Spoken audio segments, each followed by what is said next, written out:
Coming up on State of Events, it's a Super Tuesday and it's not too late to vote. Find out where you can on campus. And an update on the coronavirus is affecting the Bay Area. State of Events starts now.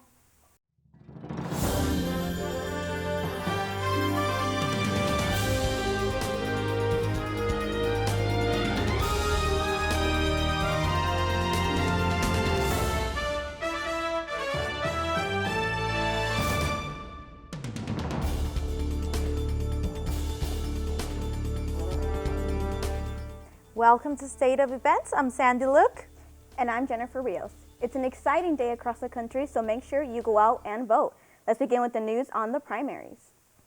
Primary elections are today. According to ABC 7 News, Bernie Sanders is leading the polls in California. This past Sunday, Sanders hosted a rally in San Jose and feels very confident about primary elections. Sanders expressed in the interview with ABC 7 that Democratic presidential candidates will be united in making sure that they do everything humanly possible to defeat Donald Trump.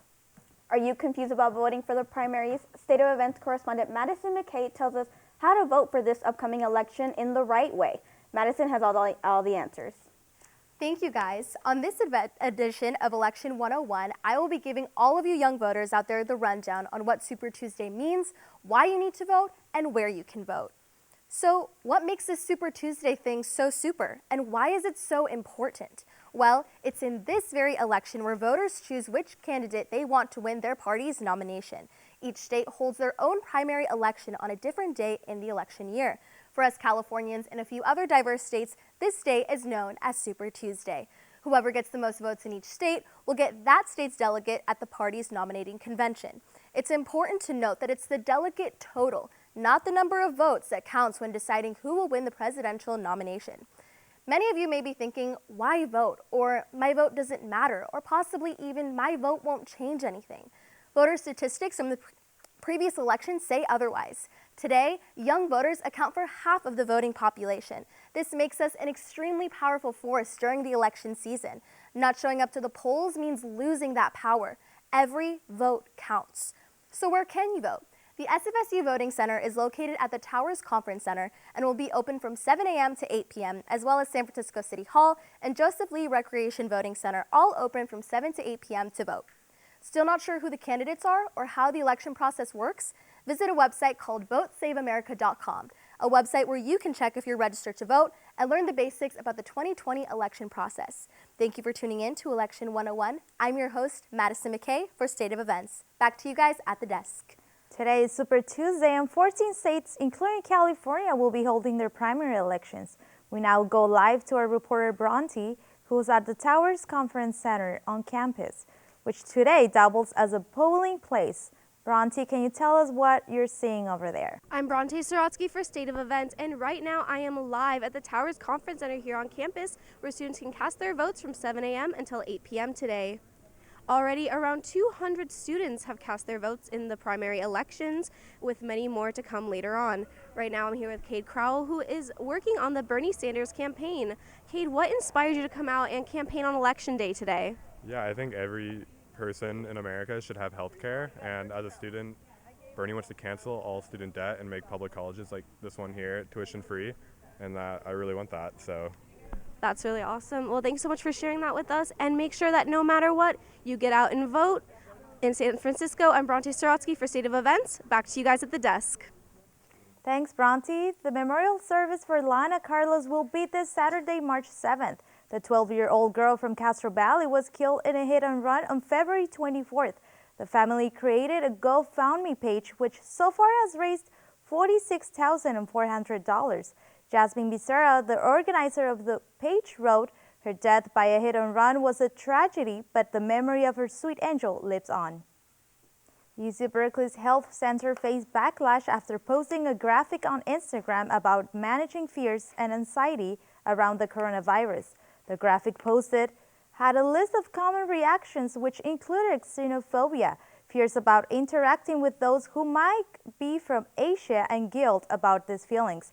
Students and social media users found this post offensive towards the Asian community. The health center apologized through their social media. There is now a 7th confirmed coronavirus death in the United States. More than 3,000 people have been reported dead due to the coronavirus, with the mass majority stemming from China. According to CNN, more than 100 cases of this deadly disease stems from here in the U.S., 13 cases coming from here in California, and 5 new cases were reported just this past weekend right here in the Bay Area in Sonoma and Santa Clara County. Stay with State of Events on these new updates as the numbers continue to change. Tokyo is hosting the Summer 2020 Olympics, but there has been rumors about canceling the event due to the coronavirus. According to ABC News, organizers for the Olympics said that preparations for the event in Tokyo are continuing as planned. Canceling the games has not been discussed among the organization. Japan's Ministry of Health, Labor and Welfare reports that there has been 6 deaths confirmed in Japan from the coronavirus. Recent surge of coronavirus cases nationwide has prompted new travel restrictions, school closures, and the U.S. declaring a state of emergency. It is recommended to stay clean with checking for symptoms and to stock up on personal clean supplies such as hand sanitizers and continue washing those hands when needed.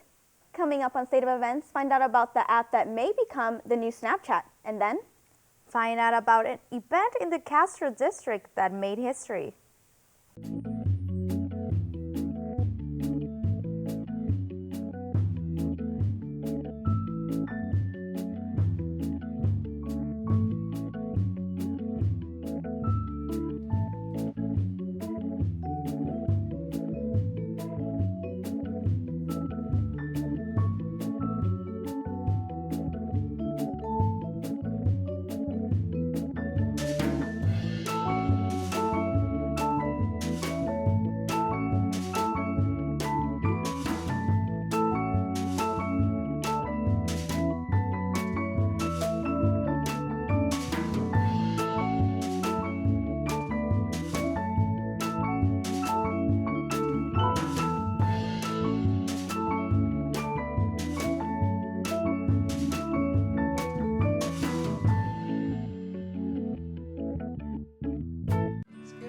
When it's time to choose healthcare for your teen, you want the best. When it's time for your teen's questions to be answered, you want a professional you can trust. At Valencia Health Services, your time is well spent. We provide professional, quality healthcare. Valencia Health Services, dedicating quality time to professional healthcare because your teen's health is our first priority. Valencia Health Services, quality time because we care.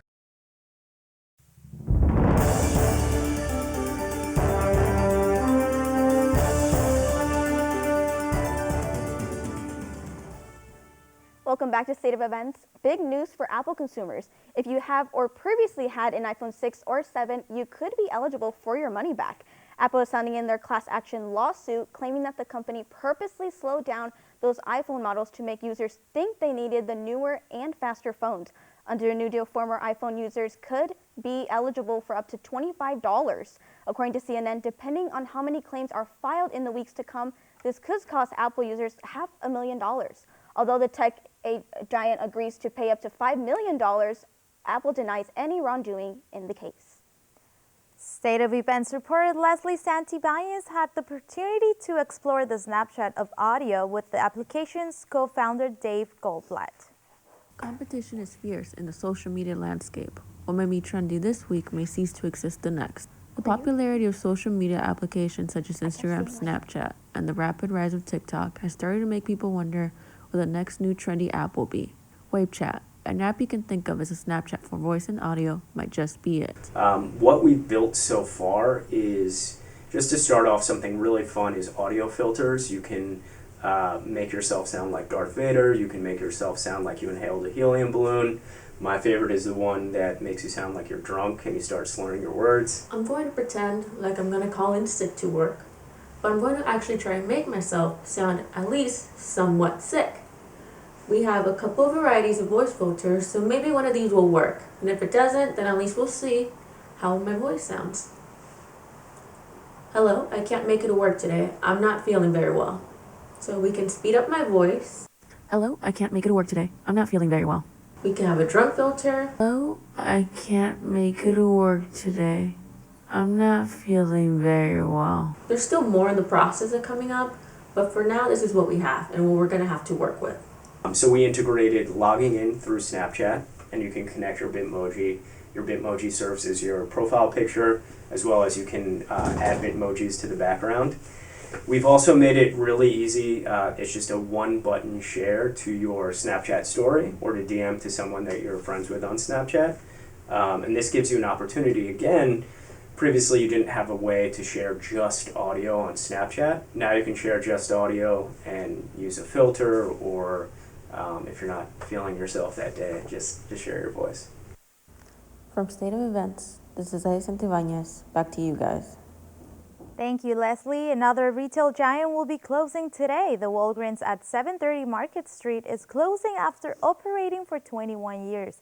According to SFGate, this store is the seventh one to be closing across the city. Alexandra Brown, the spokeswoman, said on Thursday that the decision to close the store and market was not easy but necessary due to the cost. The fight over the Mission District project is far from over. The San Francisco supervisor continues to push legislation and hopes for developers to build housing rather than new office spaces in the heart of the city's eastern neighborhoods. The new project, approved by the city's planning commission back in December, is now appealed to the Board of Supervisors.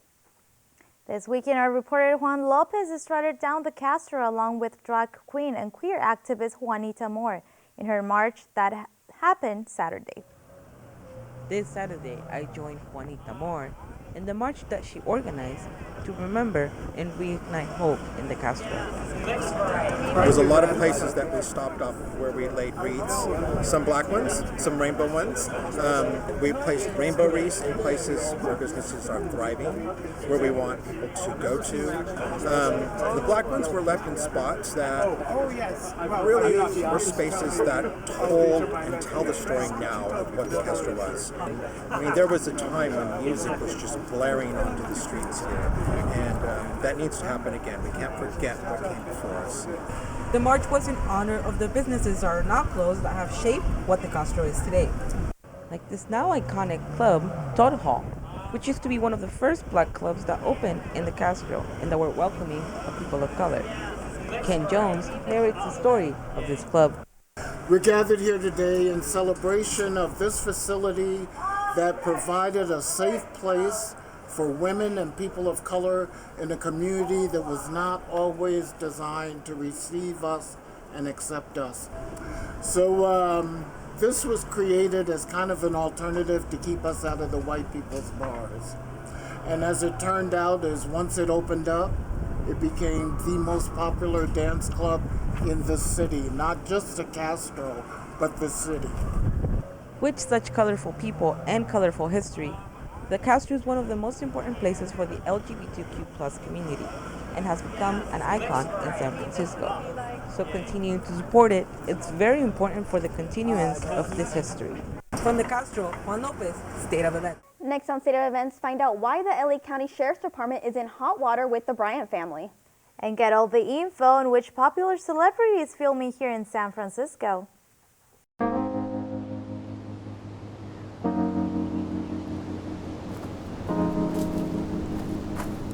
I saw a sleeping bear, a grizzly bear. It was sleeping behind a tree, and I saw a real coyote.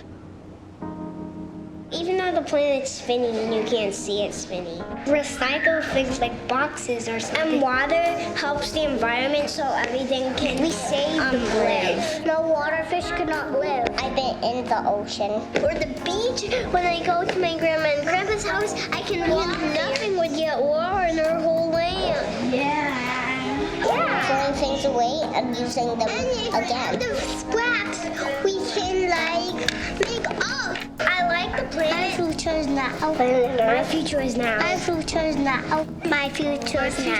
My future is now.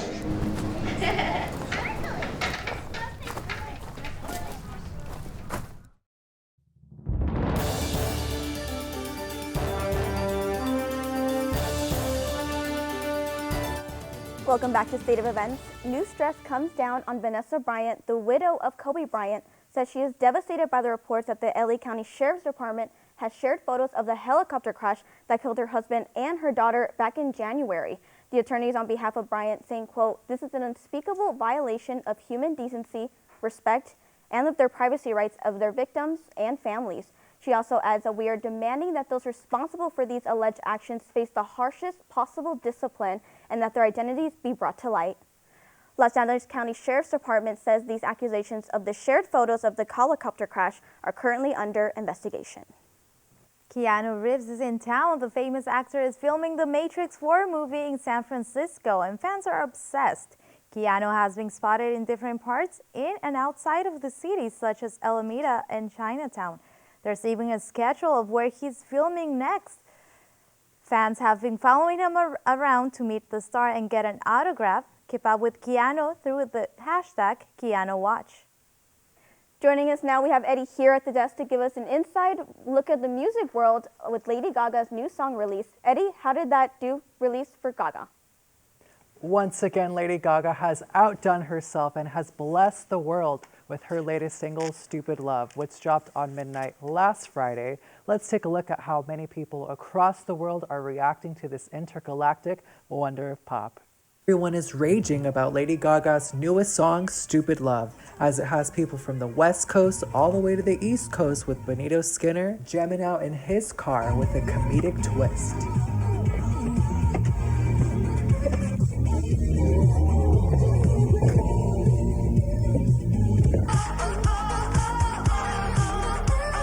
The pop star just announced on her Instagram that she'll be dropping her 6th studio album on April 10th. Here are what some San Francisco State University Gators had to say about Lady Gaga's newest hit. Very impressed that it was all shot with an iPhone and being a Becca major. I think that that speaks a lot to her talent. It was just different. It's doing things that other artists aren't doing. I feel like the one thing I respect the most about this specific single and also all of Lady Gaga's other stuff, I would say minus art pop, is that Gaga's she's not like, I'm rich and pretty and I'm better than you, and it's nothing like that, and it's nothing trying to put other people down. Lady Gaga just wants to have a good time with you, and that's all I need. And this video is just like, I'm just gonna dance in the middle of the desert, and there's like no plot to this video, but that's fine, it doesn't matter. Everybody looks cool. We're just here to dance and have fun. And that's all I need. That's all I need in the time and era that we're living in right now. I just want to have some fun, and that's what I'm getting. Looks like we will have to count down the days until Chromatica descends down from the heavens into the palms of her little monsters. This is Eduardo Wijon Jr. with your entertainment rundown. Back to you at the desk. Thanks, Eddie. We are now in March, which means free cheesecake. The Cheesecake Factory is giving out free cheesecake all month long. All you have to do is place an order through the DoorDash app, online, or through their app with the minimum purchase of just $15. All you need is the code LUNCHSLICE for a free delivery and, of course, your selection of your favorite cheesecake. That's all we have for this edition of State of Events. To stay up to date with all the news around San Francisco State, follow us on all of our social media and check out our KSFS YouTube channel for State of Events. I'm Sandy Luke. And I'm Jennifer Rios. Be safe out there and make sure you go out and vote. See you next week.